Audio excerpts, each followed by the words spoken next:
Hey guys, I'm here to talk to you about the Kazakh people of Kazakhstan. Kazakhstan is surrounded by Russia, China, Kyrgyzstan, Uzbekistan, and Turkmenistan. They are the largest country in Central Asia and the ninth largest country in the world. They have a population of about 14.5 million. That has decreased from about 16.5 million since they declared independence in 1991. Half of their population was also killed off in the Russian Civil War. However, less than 20% of Kazakh people live outside of Kazakhstan. They primarily speak Kazakh with also a heavy Russian influence.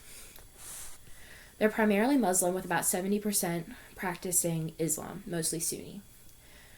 They also have a primary religion of Russian Orthodox.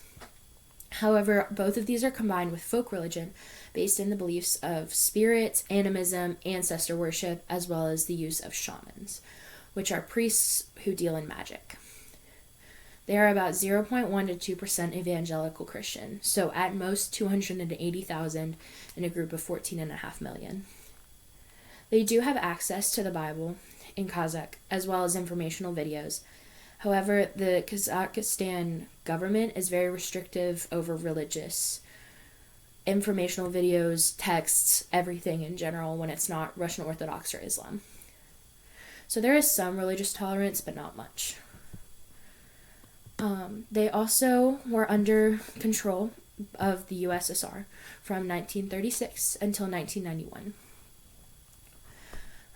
There was a lot of oppression and pressure to be unified in the USSR, so the architecture and culture and tradition became very similar, with no one being able to have anything individualistic or personalized.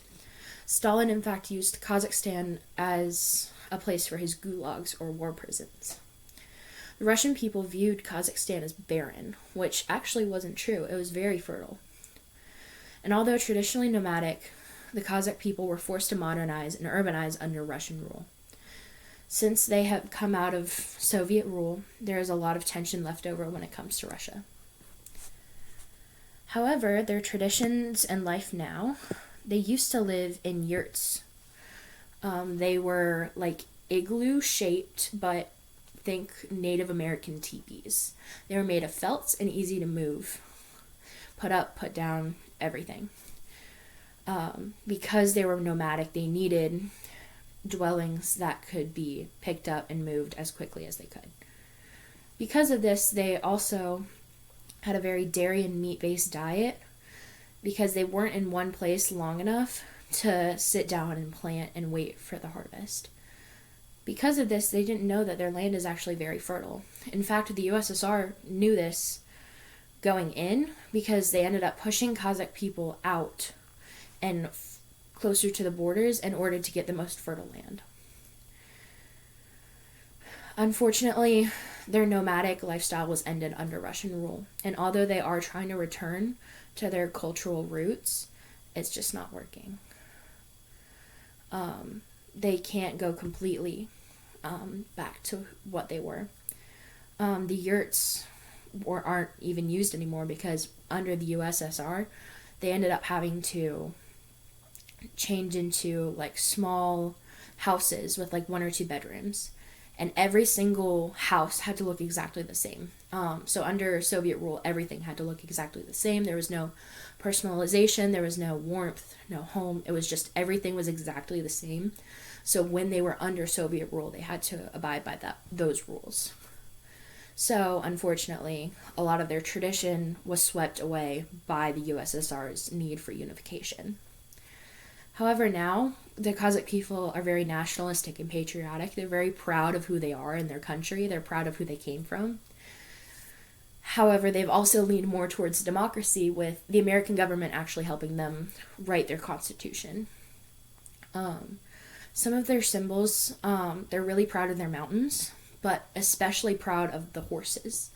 They loved horses. They would ride them for fun, for freedom. The horses represented their nomadic lifestyle as well as freedom in the way that they moved. A lot of Kazakhs will actually have pictures of horses in their homes and offices now.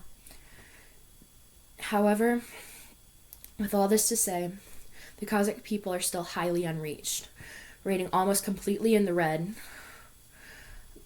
star on the Joshua Project's unreached scale. Unfortunately, not a lot of Christians there are evangelical. The Joshua Project is actively calling for almost 300 workers. So, if you watch this and you're feeling called towards Kazakh and Kazakhstan people, pray for it and continue to pray even if you aren't called. But if you are, go to Kazakhstan and bring the word of Jesus to the Kazakh people. Thank you.